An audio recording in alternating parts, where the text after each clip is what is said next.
Hello, I'm Taj, digitally known as Tropic Vibes, the host of Nifty Business, where we highlight NFTs and explore Web 3.0 as we move from pure speculation to creating real-world value.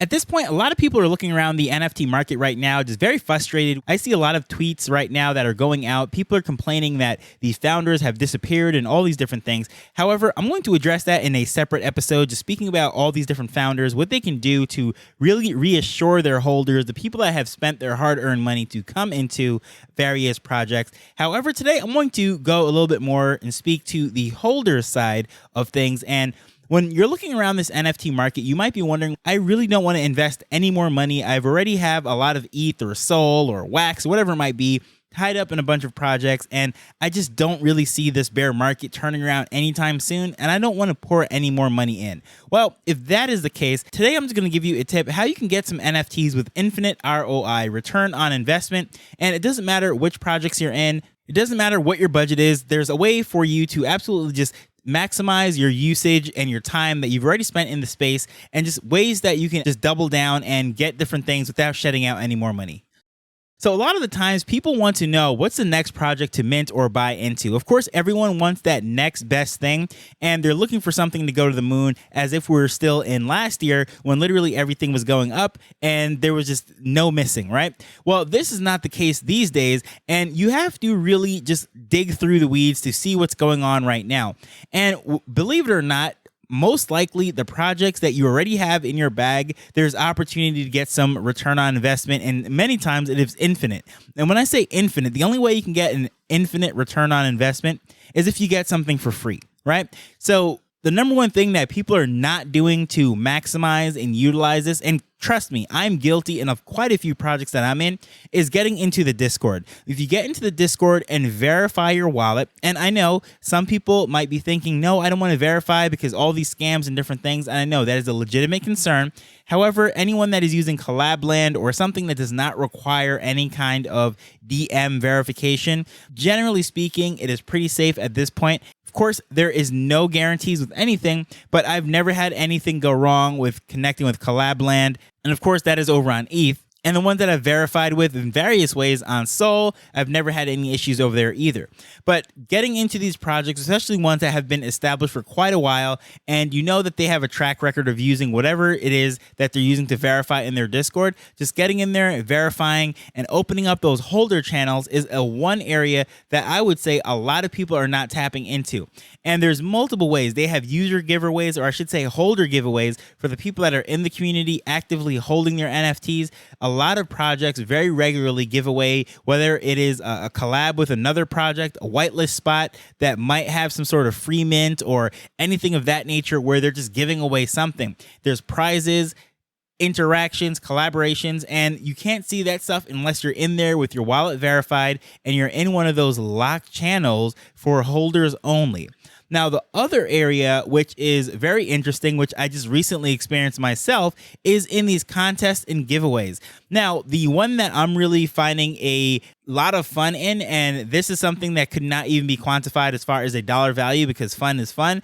And to me, that is worth a lot more than probably some NFTs that I might be able to flip or sell for an extra $10 or whatever it might be. But if I have some fun, maybe it is an hour, 2 hours, whatever it is, some sort of event. And what I'm seeing in quite a few projects that I'm in right now is they're having poker nights. And poker nights are something that is very fun. If you are not a poker player and you might think it is gambling and just a game of luck, that is actually not true. If you look into it, there is a game or a variation of poker, which most of these poker nights are. It's called Texas Hold'em, and it is not entirely on luck. It does require skill, probability. So if you're a thinking person, like someone who likes to play chess and any kind of game with strategy, well, Texas Hold'em is that type of game where you have to really be able to quickly calculate some probabilities and understand what's going on, remembering the patterns of what people are doing. Poker nights is a way that you can get some NFTs. The first one that I did was with the 90s Babes, Crypto Tech Women, and Tribe X, and there's a few other women-led projects. They put together this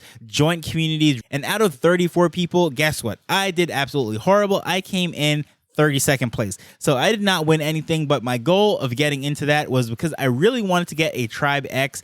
And a couple weeks ago, I did an episode with that saying how I ended up after that poker night just going out and I found one on the floor and just bought it for very cheap. So that was like my little consolation, make myself feel better for coming in second to last or third to last. But recently, I signed up and was a part of the bi-weekly Chibi Labs NFT poker night, and I came in 5th out of 79, so much better. I had a lot of improvement, and I honestly thought I did not win anything. However, the project reached out to me, DM'd me, and said, I see that you came in 5th place, and please let us know where to send your prize. And I was like, what? There's a prize? So I was really excited about that. I ended up getting a Chibi friend, and of course, that is something that I value. I absolutely love everything that Chibi Labs is doing and so forth. However, this was my first time actually going in and doing one of these poker nights. Now, they have all sorts of giveaways, whether they're in spaces, of course, with the Twitter picker. They give away a lot of friends and eggs and raffle tickets and so forth.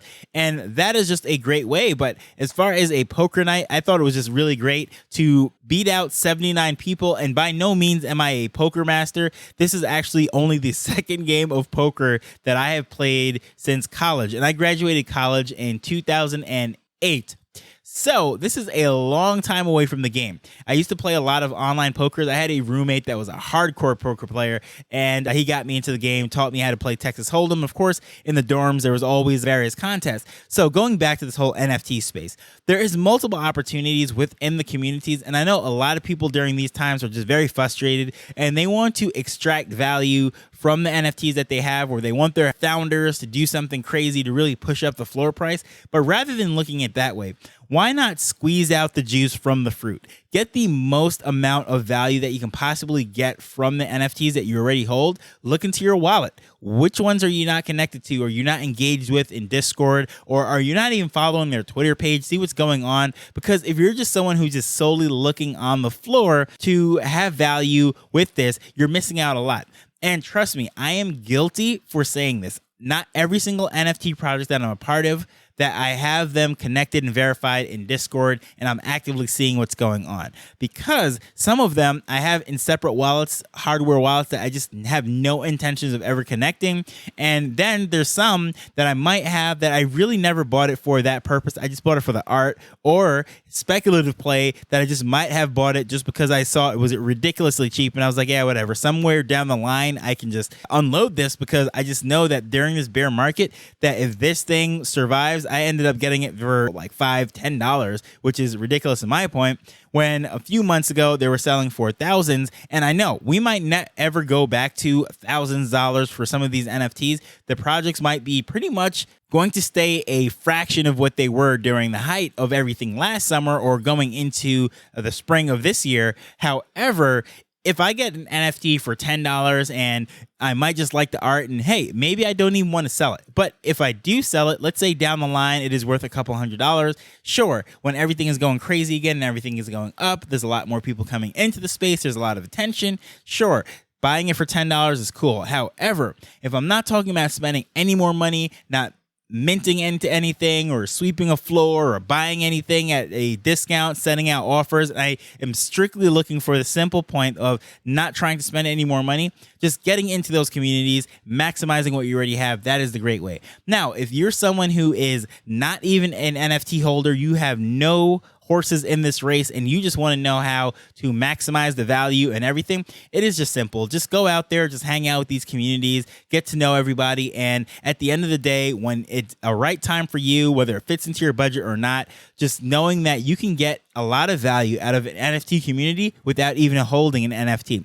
And I can even think of just this weekend, I was hanging out with a particular group, and we were just speaking about all sorts of things. We're speaking about AI, we're speaking about economics, we're speaking about various cultures. When they found out that I was in Jamaica, they're asking me questions about Jamaica and the different areas of Jamaica. One of the guys was from England, and he was speaking about all the different things. And of course, that whole connection there. A lot of people don't even know that Queen Elizabeth is officially the Queen of Jamaica, Jamaica. Jamaica is an independent country. However, officially, if you go to the Wikipedia page or really just any source that really outlines Jamaica's structure, Canada, Australia, quite a few places, it's a constitutional monarchy. But what does this have to do with NFTs? What does this have to do with getting a return on investment or anything? Just by hanging out with them, I was in there for about 3 hours or so, that in speaking about all these different things, and just as you can see, just completely random topics whatsoever. And they're like, you know what? It was just really great talking to you. You had some good vibes, and we'd love to have you in the Discord. Come on in. And hey, you don't even have to buy an NFT. Just come hang out, pick up some alpha. We tell you what's going on and so forth. And I was like, okay, this is really cool.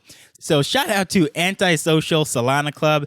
Just speaking to you guys, it was a great time. And as I said, this is not the type of thing where you necessarily have to go out there and spend money to make money. Just having those connections, speaking with people, that is infinite return on investment. That is an infinite ROI because you didn't spend any money to get into connection with these various people. So whether you're winning prizes or you're just making connections, you can put away your hard-earned money and you could still find value and extract some benefits out of this NFT market despite what's going on in the macro sense of things. Prices are falling, of course, offline, inflation, and all sorts of crazy things. However, just hopping into this stuff, talking to people, you can still have some fun. So I know this is a little bit different. However, I just really wanted to just touch a few areas that a lot of people are caring about right now because I get DMs and messages and all sorts of different things about the frustrations that people are having with this space. And it's mostly related to falling floor prices. However, what does the floor price really matter if there's ways that you can get value out of it that is far exceeding above whatever you'd be selling it for? So that is the reason why I did this, because at the end of the day, if a project is worth its salt, it has value in it other than resale. So trying to extract that, trying to find out what's going on is by far one of the most unutilized things. And I know it seems like it should be just common sense because utility has been like the buzzword for quite a while now. Things shifted away from just pure art, profile pictures, and they started to add utility probably around the end of last summer going into the fall. So at this point now, going into the following fall, this is no secret. However, I do see the need to highlight this, especially if someone's coming into the space brand new. If you have any questions about any of that stuff, please feel free to reach out to me. But I'd love to know, what are some other ways that you have been finding value within your community that doesn't really have the spotlight on it that you think it should be? Because a lot of people are just, trying to look for that quick sale, trying to look at the exit. But there is multiple ways of doing this, as I said. So if there's anything that I might have missed or that you've discovered that I did not mention and you think I should cover it, please feel free to reach out to me at Tropic Vibes on Twitter. As usual, I just want to thank you for taking time to listen to this as we're learning and building Web3 together. So until next time, later. The Nifty Business Arrow is not investment advice. It provides insights and information within the space. As with anything, please do your own research before making a decision whether you're making an investment or a purchase.